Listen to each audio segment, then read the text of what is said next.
नमस्कार आप सभी को। दिस इज आशीष शर्मा और मैं आपको एक नए फिनोमेनन के बारे में बताने जा रहा हूँ जो काफ़ी सालों बाद चर्चे में आया है। ठीक है, the event is known as super El Nino.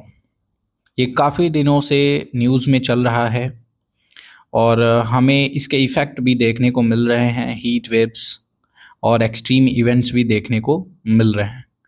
तो चलिए जानते हैं कि सुपर एल नीनो होता क्या है। ठीक है, super El Nino high surface temperature की वजह से डेवलप होता है। ठीक है, इसका एक मेन रीज़न भी है क्लाइमेट चेंज। क्लाइमेट चेंज जो है वो हर एक एक्सट्रीम इवेंट में अथक भूमिका भूमिका निभा रहा है। ठीक है, इससे जितना भी हो पा रहा है वो कर रहा है और ये इसीलिए पॉसिबल है क्योंकि ग्लोबल वार्मिंग हो रही है, एंथ्रोपोजेनिक इवेंट्स क्रिएट किए जा रहे हैं। तो भाई इतना होगा तो क्लाइमेट चेंज तो होगा ही, और जब क्लाइमेट चेंज होगा तो हमें उसके इफ़ेक्ट और इम्पैक्ट देखने को लगातार मिलते रहेंगे। ठीक है, इसीलिए काफ़ी दिन बाद चर्चाओं में आया है super El Nino.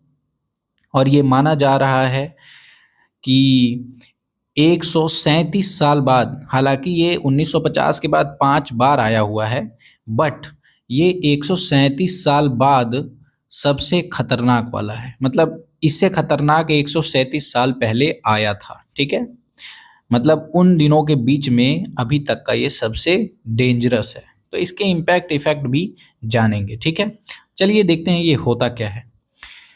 This is exceptionally intense phase of the El Nino. El Nino हमने आपको बता रखा है, आप मेरे ज्योग्राफी सेक्शन में जाइएगा, वहाँ पे एल नीनो और ला नीना हमने बहुत डिटेल में बता रखा है। ठीक है, तो ये intense phase of El Nino southern oscillation है। साउदर्न ऑसिलेशन इसलिए बोला जाता है क्योंकि ये इक्वेटर के साउदर्न पार्ट में है। ठीक है, इसलिए इसको साउदर्न ऑसिलेशन भी बोला जाता है। ठीक, characterized by sea surface temperature in the central Pacific rising 2 degree Celsius. अब ये जो टेम्परेचर है 2 डिग्री सेल्सियस अगर राइज होता है सेंट्रल पैसिफिक और ईस्टर्न पैसिफिक पे, तो सुपर एल नीनो कहा जाता है।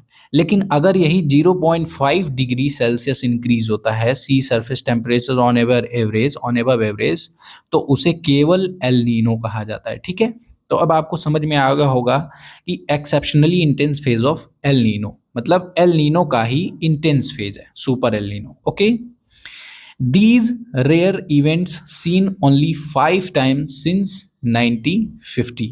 1950 के बाद ये इवेंट्स केवल 5 बार देखने को मिला है। ठीक है, उनमें से ये एक सबसे खतरनाक वाला है, डेंजरस वाला है। ठीक है, the super El Nino of 2026 supersedes the past such event. मतलब जो पास्ट 5 इवेंट्स हमने देखे 1950 के बाद, उनसे डेंजरस होने वाला है, उनको क्रॉस करने वाला है, उनकी लिमिट्स को पार करने वाला है। ठीक है, चलिए मैं आपको बताता हूं जनरली एल नीनो होता क्या है। ठीक है, होता क्या है, ये हमारा ऑस्ट्रेलिया है। ठीक है, ये वेस्ट पैसिफिक ओशियन की तरफ होता है। ठीक है, और ये हमारा साउथ अमेरिका है, ये ईस्ट पैसिफिक की तरफ होता है। ठीक है, बीच में आता है हमारा सेंट्रल पैसिफिक ओशियन। ओके, होता क्या है, इक्वेटर की तरफ ट्रेड विंड कुछ इस तरीके से फ्लो करती है। ठीक है, मैं आपको एल नीनो बता रहा हूं, अभी ध्यान से सुनिएगा। इक्वेटर की तरफ कुछ इस तरीके से ट्रेड विंड फ्लो करती हैं, but due to climate change effect these trade winds reverse their direction. Means these trade wind weakens और reverse this direction means these trade winds in the direction like such weakens होके opposite direction में move करने लगता है। ठीक है, उस case में होता क्या है, जो वेस्ट पैसिफिक पार्ट पे जो गर्म वाटर पाइलअप हुआ रहता है वो इस विंड के साथ फ्लो करके ईस्ट पैसिफिक कोस्ट पे पाइलअप हो जाता है। ठीक है, अब जब यहाँ पे पाइलअप हो जाएगा गर्म वाटर, ठीक है, वो गर्म वाटर वहाँ पे लो प्रेशर क्रिएट करेगा। लो प्रेशर क्रिएट होगा तो हवा ऊपर जाएगी मॉइस्चर के साथ, फिर कंडेंसेशन होगा और बहुत ज़्यादा बारिश होगी। कहाँ पे? West coast of South America, ठीक है। West coast of South America पे बहुत ज़्यादा बारिश होगी। यहाँ पे होगा क्या, जो अपवेलिंग होती थी लानीना के फेज में वो नहीं होगी। यहाँ पे नुकसान होगा किसका? फिशरीज इंडस्ट्रीज का। फिशरीज इंडस्ट्रीज का नुकसान होगा, ठीक है। अब क्या होगा, सुपर एलिनो बस क्या होगा, यही इंटेंसिफाई हो जाएगा। जो यहाँ पे सी सरफेस टेम्परेचर एलिनो में 0.5 डिग्री मोर होता है एवरेज टेम्परेचर से, वो यहाँ पे 2 डिग्री सेल्सियस होके एवरेज टेम्परेचर से हो जाएगा, ठीक है। उसे ही कहते हैं सुपर एलिनो। इसके इम्पैक्ट्स देखिए सुपर एलिनो के, सिवियर एक्सट्रीम इवेंट्स जो कि हमें इस समय इंडिया में हीट वेव के तौर पे देखने को मिल रहा है। जनरली ये हीट वेव मई जून में देखने को मिलता है, बट हम इसे अप्रैल सेकेंड वीक से ही फील कर रहे हैं, ठीक है। जो टेम्परेचर है वो ऑन नॉर्दर्न प्लेन्स वो 40 डिग्री सेल्सियस क्रॉस कर चुका है 2 हफ्ते पहले ही, ठीक है। और कितनी हीट फील हो रही होगी ये सभी को पता होगा, ठीक। हमें ड्रॉट देखने को मिलेगा ऑस्ट्रेलिया, हमें ड्रॉट देखने को मिलेगा ऑस्ट्रेलिया, इंडिया और इंडोनेशिया में। सिंस जो एल नीनो है या सुपर एल नीनो है उसकी वजह से जो भी बारिश होगी वो इस रीजन में होगी, तो इस रीजन में तो भाई ड्रॉट देखने को मिलेगा ही। इंडोनेशिया इधर इधर इंडिया है, ड्रॉट देखने को मिलेगा ही, ठीक है। तो हमें इस रीजन में ड्रॉट फील होगा, ठीक है। सूखे पड़ेंगे, ठीक है, बारिश बहुत कम होगी, ठीक। Increase flood risk elsewhere, elsewhere का मतलब अगर इन जगह पे सूखा पड़ रहा है, ठीक है, तो बाकी जगह पे क्या होगा, बाकी जगह पे होगा मतलब इस रीजन में होगा बहुत ज्यादा बारिश, तो यहाँ पे बाढ़ भी आने की संभावना रहती है और आती भी है, ठीक है। ग्लोबल टेम्परेचर भी हाई होता है क्योंकि सी सरफेस टेम्परेचर ऑलरेडी हाई है, तो ग्लोबल टेम्परेचर भी हाई होगा, ठीक है। ये इसका एक इम्पैक्ट्स है। ये सारे 4 बहुत ही इंपॉर्टेंट इम्पैक्ट्स है जो हमें रियली फील भी हो रहे हैं, ठीक है। आते हैं मेजर इम्पैक्ट्स इन इंडिया में क्या क्या है। इंटेंस हीट वेव चल रहा है इंडिया में, ठीक है। और ये हीट वेव इतना ज़्यादा प्रोलॉन्ग्ड है, ये हमको लगता है 10-15 दिन तो क्रॉस कर चुका, अभी अप्रैल में, मई जून तो अभी बचा हुआ है। और ये हीट वेव मई जून उससे आगे भी देखने को मिलेगा क्योंकि जो सुपर एल नीनो है वो इंडिया में रेनफॉल को कम करेगा, ठीक है। मॉनसून को अफेक्ट कर देगा, मॉनसून को अफेक्ट कर देगा तो इंडिया में बारिश होगी ही नहीं, ड्रॉट पड़ेगा, जिस वजह से इलेक्ट्रिसिटी की डिमांड भी बढ़ जाएगी, हाई पावर लोड्स होगा, ठीक है।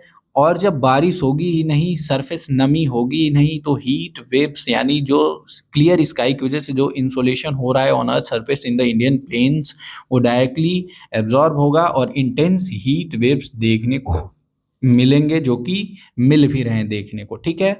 ड्रॉट तो फील होगा, वो बारिश नहीं होगी तो ड्रॉट होगा। मॉनसून डिस्ट्रप्शन, ठीक है। ये एल नीनो का, जब एल नीनो ईयर होता है तो मॉनसून हमारा डिसरप्ट हो जाता है, ठीक है। चलिए इसके 2 एग्जाम्पल, मैं न्यूज़पेपर का नाम नहीं लूँगा क्योंकि मेरा चैनल इतना बेस्ट है नहीं अभी, मैं इस पे इतना खर्च करता नहीं हूँ, सो इस वजह से नाम नहीं लूँगा। But some newspaper and the websites are claimed that the extreme events could impact 36% of the land animals habitat by 2085, ठीक है। अब देख लीजिए, ये जो एक्सट्रीम इवेंट्स हमें देखने को मिल रहे हैं उनकी वजह से जो 36% ऑफ लैंड एनिमल्स हैं वो 2085 तक उनके हैबिटेट समाप्त हो जाएंगे, मतलब उनके घर वर सब टूट फाट जाएंगे, ठीक है। कैसे टूट फाट जाएंगे? सपोज कोई पंक्षी है, ठीक है, जंगल में पंक्षी अपने घोंसले वगैरह बना के रखते हैं, ठीक है। होता क्या है, एक्सट्रीम हीट वेव्स की वजह से फ्रिक्शन के कारण पेड़ आपस में टकराते हैं और आग लग जाती है, फायर।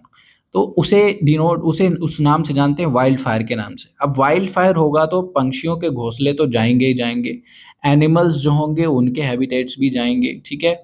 बहुत सारे पेड़ पौधों का नुकसान होगा, ठीक है। उसके बाद CO2 भी इमिट होगा, CH4 भी इमिट होगा, ग्लोबल वार्मिंग बढ़ेगी, गर्मी बढ़ेगी, ठीक है। After some year long climate change भी होगा, इसीलिए इतना लॉन्ग प्रोसेस दिखाया गया है, ठीक है। 2085 तक ऐसा दिक्कत होगा। दूसरा एग्जाम्पल ये भी न्यूज़पेपर में ही आया था कि 4% पॉपुलेशन फ्रॉम ट्रॉपिकल रीजन मतलब जिस एरिया में सन का मूवमेंट होता है, ठीक है, सन का मूवमेंट होता है, वाइप्ड आउट दिस ईयर मतलब 2026 में ही 4% पॉपुलेशन फ्रॉम ट्रॉपिकल रीजन मर जाएगी, खत्म हो जाएगी, ठीक है। और at minimum minimum 20 million population India में ही समाप्त होने वाली है, ठीक है, क्योंकि इंडिया भी ट्रॉपिकल रीजन में ही आता है, ठीक। 20 मिलियन पॉपुलेशन इंडिया में भी समाप्त होने वाली है, मतलब हीट स्ट्रोक किसी को हो जाएगा, किसी को डिहाइड्रेशन, किसी को कुछ हो जाएगा, किसी को हार्ट अटैक हो जाएगा। इतने एक्सट्रीम इवेंट से वो अपने शरीर को बचा नहीं पाएंगे।